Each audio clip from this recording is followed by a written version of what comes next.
오늘의 정치권 관심 뉴스들 진단해보는 나이트 포커스 정호김, 김영주 전직위원 두 분과 함께하겠습니다. 어서 오십시오. 네, 안녕하십니까. 자, 김승희 대통령실 의전비서관의 초등학교 자녀 학교폭력 의혹이 오늘 교육위 국감장에서 제기됐죠.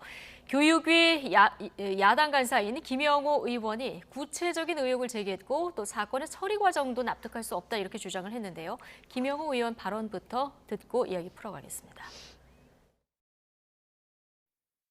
3학년 여학생이 2학년 후배 여학생을 화장실로 데리고 가서 리코더, 주먹 등으로 머리와 얼굴, 눈팔 등을 때려 전치 구주 상해를 입힌 폭행 사건입니다. 이 학폭 사건의 가해자의 아버지는 대통령실 김승희 의전 비서관입니다. 남편과 대통령이 함께 있는 사진을 올려놨으니 카톡을 주고받는 학부모들과 선생님까지 아이의 부모가 누군지 충분히 짐작할 수 있지 않았겠습니까? 7월 19일에 프로필 메인 사진이 교체됐는데 이날은 학교장이 긴급 조치로 가해 학생의 출석 전지를 내린 날입니다.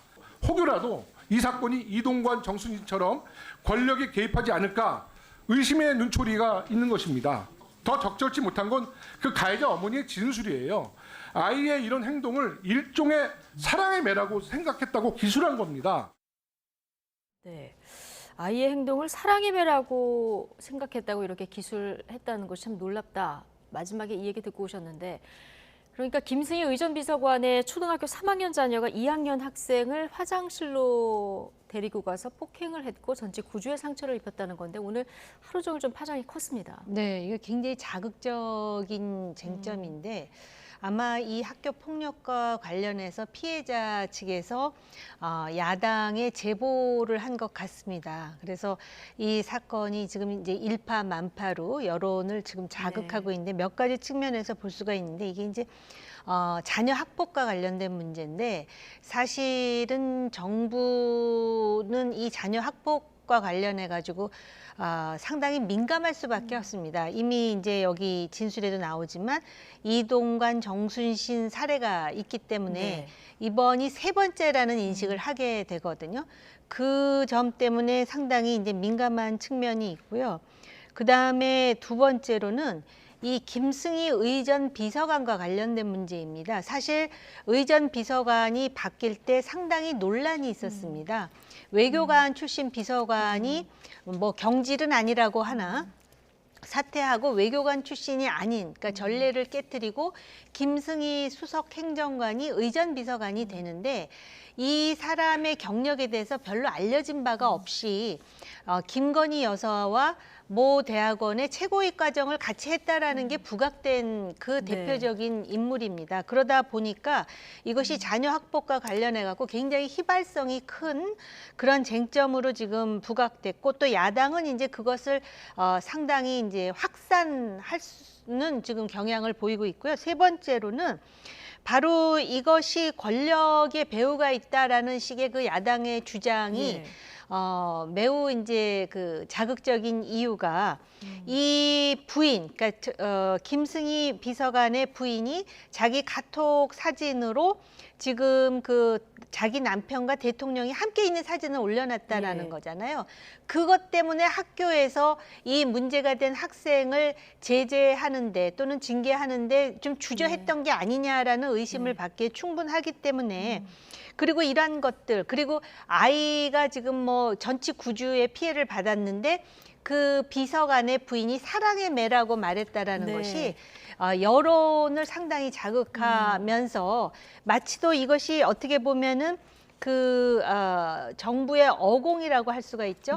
어공의 자녀의 문제인데 이것이 지금 그 국민의힘 그리고 정부까지도 굉장히 부담을 주는 쟁점으로 비화되었다고 볼 수가 있습니다. 예, 오늘 저희가 짚어볼 여러 가지 쟁점들을 다 잘 정리를 해주셨는데요. 하나씩 좀 들여다보면 자, 김영호 의원이 제기한 의혹 중에 조금 전에 이제 얘기를 했습니다만은 김승희 비서관 부인이 딸이 이제 출석 정지가 결정된 날 그 SNS 프로필을 남편과 대통령이 같이 찍은 사진을 올려놨다는 거예요. 그래서 야당에서는 지금 이게 권력형 무마 의혹 아니냐 이런 지적인데요. 그래서 이제 그것과 연동해서 이제 아까 그 질의 때 나왔습니다만 누가 보더라도 그런 영향력이 있는 뭐 아버지가 누구다라는 게 드러날 수밖에 없게 했고 그것이 학교 측에서 여러 가지 어떤 말하자면 전학을 시켜야 될 걸 전학을 안 시키는 학급만 교체한다든지 실제로는 뭐 3주나 몇 달이 갈 동안에 이 그 피해를 가해자의 부모가 피해자에게 아무런 사과도 안 했다든지 네. 또 실질적으로 무슨 여러 가지 공식적인 행사를 하기 위해서 말하자면 가해자 측 주소도 학교 측에서 주지 않았다든지 이런 예. 여러 가지 좀 과하게 얘기하면 학교 측이 일부러 이런 그 피해자의 입장을 의외로 방해하는 네. 그런 듯한 느낌들이 이렇게 몇 가지 나오거든요. 예. 여기서도 이제 그런 부분들이 그야말로 어떤 그 지금 질의에서 나온 거고 또 더 근본적으로 보면 지금 이 정부가 민정수석실이 없습니다. 뭐 공수처라는 건 있지만은 그래 대통령 측근에서 일하는 사람들의 가족이나 본인의 비리를 네. 누가 검토하고 있는 거지? 굳이 이렇게 오늘 이 자리가 말 국감이 없었다면 네. 그게 어떤 방식으로 피해자 부모는 이 문제를 뭐 국가권익위원회 가야 될지 어디로 가야 될지 정말 하소연하는 그런 피해자들이 많이 늘 수 있다는 부분이고 또 하나는 공식적으로 인사 시스템이 예. 어떤 것이냐 이 사람이 적절한 의전비서관으로 적정한 경력을 갖고 있냐 예. 인사권은 물론 대통령이고 뭐 있다 하더라도 예. 실제적으로 이 사람이 이벤트 회사에 그냥 대표한 경험 가지고 이 일을 하고 있는 거예요. 그 임명 당시부터 논란이 있었다. 아까 정호김 전 의원께서 네. 말씀을 해주셨는데 자세한 경력이 어떻게 되는 겁니까? 그러니까 이 사람은 그냥 그 강남에 있는 이벤트 회사에 광고 회사에 대표한 게 대표 경력입니다. 아, 그리고 예. 실제로 공무원 출신도 아니고요. 예. 이제 그렇다 보면 물론 뭐 대학원을 뭐 경영학 석사를 했다는 학력은 나와 있지만 학부 학력도 없어요. 네. 이 사람이 뭘 전공을 한 어느 대학 출신인지 없고 고향만 뭐 원주 출신이다 이렇게만 나와 있고 그러다 보니까 예. 대선 캠프에서 이벤트 담당 예를 들면 행사 담당 이런 일을 해오다가 예. 바로 이제 김건희 여사와의 뭐 인맥 관계 속에서 스카우트 됐다고 볼 수 있는데 과연 이 상태를 전통적인 우리 외교부의 관료들은 어떻게 볼 것인가 매우 심각한 문제라고 보여집니다. 그러니까 의전이라고 하는 게 국내 의전만 있는 게 아니라 외교적 즉 해외에서 순방하는 많은 총리나 외국의 대통령과의 의전도 만약 이 사람이 해야 될 것 같으면 어떤 이분이 어떤 프로토콜 외교 프로토콜에 대한 어떤 교육을 받았건지 예. 경력이 있는지에 대한 검토가 하나도 없다라고 하는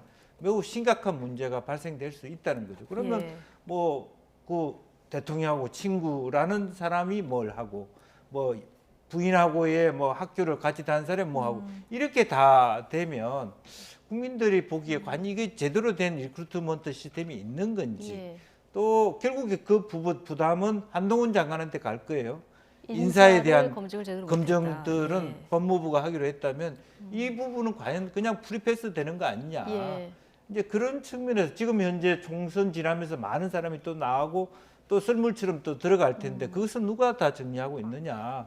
그러니까 민정수석실, 인사수석실 없이 어떤 시스템으로 국민들이 만족할 만한 대통령실의 질을 네. 담보할 것이냐. 매우 큰 문제와 과제가 있다고 보여집니다. 예. 자, 대통령 순방 일정도 많기 때문에 의전비서관 해야 될 일이 굉장히 중요한데요. 순방 하루 앞두고 오늘 자녀의 학교 폭력 의혹이 터진 상황이고요. 그것보다 또 부모의 대응 등이 더 논란이 되고 있다는 얘기까지 좀 해봤습니다. 대통령실의 대응을 좀 살펴볼 텐데요. 오전 11시에 이 의혹이 국회에서 제기가 됐습니다. 대통령실이 3시간 만에 내일 그 순방에서 배제하겠다. 그리고 공직기강 조사하겠다. 이렇게 발표를 했고요. 그리고 그 사이에 당사자가 사표를 냈고 이거를 저녁 6시에 사표를 수리했습니다. 7시간 만에 처리가 된 건데요. 좀 이례적으로 빨리 처리가 됐어요. 네, 대통령실에서도 상당히 지금 당혹해 한다라는 것을 미루어 짐작할 수가 있고 매우 신속하게 조처를 했는데요.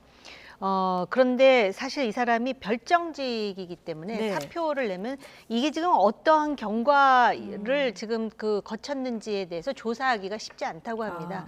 그렇기 때문에 오히려 사표 수리 이전에 물론 순방에서는 제외하지만은 이 상황에 대해서 분명히 시비곡직을 지금 밝히는 것이 대통령실에서 했어야 될 일 아닌가라는 사표 수리 전에 아쉬움이 있습니다. 예. 왜냐하면은요, 이거 지금 권력형 무마 의혹이라고 그러는데 다릅니다. 전에 그 정순신 씨라든지 이동관 위원장하고 다른 거는 정순신, 이동관의 경우는 대통령이 중요한 임무를 맡기려고 하는 과정에서 소위 그 검증 과정에서 돌출된 문제인데 이 경우는 지금 현재 대통령실에서 일하고 있다가 현직이죠. 이런 상황이 발생되면은 오히려 부모들이 알아서 자기네들이 책임을 지고 했어야 될 문제를 지금 이렇게까지 끌어옴으로써 대통령실에 상당히 부담을 주었을 뿐만 아니라 어찌 됐든 간에 지금 김건희 여사 이야기가 자꾸 나오는데 김건희 여사에게도 부담을 주는 문제가 되었다라는 예. 점에서 분명히 차이가 있고요. 조금 전에 이제 그 한동훈 법무장관 얘기가 나왔는데 인사정보관리단이라는 게 법무부에서 가동되고 있으면 적어도 이 김승희 네. 의전 비서관이 어떠한 경력과 능력으로 비서관이 되었으며 적어도 아까 이제 뭐 어느 학교를 나왔는지조차도 우리가 모른다 그랬는데 이런 부분에서 분명히 그 인사정보관리단도 이야기가 나올 것 같습니다. 왜냐하면 이거 자체는 자녀 학폭이지만 도대체 그러면 그 사람이 어떤 사람인지에 대해서 생각해 보니까 아는 바가 별로 없다라는 것이죠. 그 전에 의전 비서관이었던 김일범 대사에 대해서 우리가 꽤 아는 게 많았거든요. 예. 그런 차원에서 그렇고요. 그 다음에 제가 처음에 그랬잖아요. 이 사건에 대해서 피해자 학부모가 아마 야당에 제보를 한 것 같다 이렇게 말씀을 드렸는데 적어도 피해자 학부모가 정부나 대통령실에 청원을 할 정도로 소통이 활발했었으면 얼마나 좋았을까. 그러니까는 그 청와대가 아니고 대통령실에서 이런 문제에 대해서 기꺼이 들을 자세가 있다라고 판단했으면 아마 피해자인 부모도 대통령실에 이걸 청원했을 거예요. 바로. 예. 그랬는데 이게 지금 야당 의원에 의해서 국정감사에서 이렇게 두들겨 맞는 형태가 돼버린다는 것이 굉장히 유감스럽고 예. 애초부터 제2부속실이라는 게 있었다면 의전 비서관이 아닌 제2부속실 소속으로 어떤 활동을 하다가 이런 상황이 벌어졌으면 당장 대통령이 지금 해외 순방을 하는데 네. 의전 비서관이 지금 순방에서 배제하는 상황은 막을 수 있지 않았을까 이런 아쉬움이 듭니다. 예. 별정직은 사표를 내면 조사를 안 받게 돼 있는 게 지금 법적으로 그렇게 네. 됐다는 거죠. 그래서 예. 오히려 대통령실에서 사표 수리하기 전에 어떤 일이 있었는지 피해자가 있고 그다음에 가해자가 있고 이게 자녀 학폭이라는 문제 때문에 지금 대통령실은 아무 이유도 없이 지금 공격을 받는 예. 부분이 있습니다. 그렇기 때문에 이 시비곡직을 좀 확인해가지고 피해자 부모에게도 이런 상황에 대해서 대통령실이 상당히 기민하게 움직일 뿐만 아니라 이런 억울한 부분에 대해서 듣고 있구나라는 인식을 주었으면 어땠을까라는 생각이 들었습니다. 예. 자, 뭔가 경위 조사를 하고 사표를 수리했으면 어땠을까 이런 의견도 주셨는데 어쨌든 오늘 대통령실에서 굉장히 빠르게 대처를 한 부분은 좀 눈에 띄는 부분입니다. 1차적으로는 내일 대통령이 중동 순방이 있지 않습니까? 여기에 영향을 좀 최소화하겠다 이런 어떤 속내가 있었을까요? 뭐 그렇겠죠. 뭐 깜짝 놀란 부분이고 또 최근에 지금 여러 가지 어떤 그 강서구청장 보궐선거 네. 이후에 전반적으로 더 대통령께서 반성이라는 단어를 낼 정도로 굉장히 그렇죠. 몸을 낮추고 뭔가 열심히 하겠다, 소통하겠다는 차원에서 이런 그 터닝 포인트 차원에서 이런 일이 바로 생겼기 때문에 상당히 깜짝 놀라서 저런 대응을 하는데 저것도 일종의 보면 방금 말씀하시다시피 아마추어적인 대응이거든요. 그러니까 좀 더 노련한 부분은 좀 더 비판을 받더라도 제대로 된 조사를 하면서 이렇게 정리를 해가는 것이 맞을 텐데 그냥 손절하듯이 그냥 빨리 자르는데 여념이 없었다. 그렇게밖에 볼 수밖에 없고요. 다만 어쨌든 그런 과정에서 대통령이 편안한 마음으로 어쨌든 사우디아라비아나 뭐 그 중동의 그 나라들의 그 의전을 제대로 커버하고 돌아올 수 있을지 뭐 그런 걱정도 안게 됩니다. 예. 조금 더 깊이 있게 좀 대응을 했으면 어땠을까 두 분 다 이런 아쉬움을 주셨는데 어쨌든 어제 이주호 교육부 장관 발언에 대한 질책도 그렇고요. 오늘 건도 그렇고 대통령실이 좀 여론 대응 속도는 좀 빨라진 것 같은데 이렇게 좀 여론에 기민하게 대응해야 되겠다 이런 생각은 좀 굳어지는 것 같은 느낌도 들고요. 네, 그 잘못된 문제에 대해서 빨리 교정하려고 하는 어떤 대통령실의 노력을 계속해서 보여줘야 네. 된다라고 생각을 하고요. 특히 이주호 장관 문제와 관련해 가지고는 지금 의대 정원을 확대하는 데 있어서 지금 그 사실 굉장히 중요한 문제 아닙니까? 이것도 교육의 한 부분이고 100년지 대계인데 네. 큰 변화를 지금 모색하고 있는데 장관의 그 신중하지 못한 발언 때문에 대통령실이 굉장히 당혹해하는 것 같습니다. 그러다 보니까 대통령실 대변인이 대통령이 장관을 질타하고 막 이런 얘기가 또 나오다 보면은 이거 자체도 또 여론에서 어떻게 받아들여질지에 대해서 또 한번 생각하게 되는 또 부분이거든요. 예. 근데 아무튼 중요한 부분은 지금 이러한 그 쟁점들에 대해서 대통령실이 매우 신속하고 기민하게 대응한다라는 것이고요. 이 의대 기존하고는 조금 달라진 모습이라서요. 기존에도 이런 정도 되면은 상당히 신속하게 대응을 한 측면도 있는데 요새 이제 여론도 안 좋고 또 그 강서구청장 보궐선거의 직후이고 그러다 보니까는 오히려 그 야당의 공세가 더욱더 강화되는 측면이 있고요. 아까도 말씀드렸지만은 이 지금 의전 비서관 자녀 학폭 문제는 그 부부가 절대적으로 잘못했어요. 왜 카톡에다가 대통령하고 자기 남편이 다니는 사진을 거기다가 올려가지고 마치 또 압박하듯이 네. 대통령이 아무려면 대통령실에서 그걸 뭐 그렇게 하라고 했겠습니까? 있었어도 내렸어야 되는 당연합니다. 상황에. 그러니까는 기본적으로 공직자로서의 자세가 안 돼 있는 거죠. 오히려 예. 그 부분이 질타의 대상이 돼야 될 것 같습니다. 예.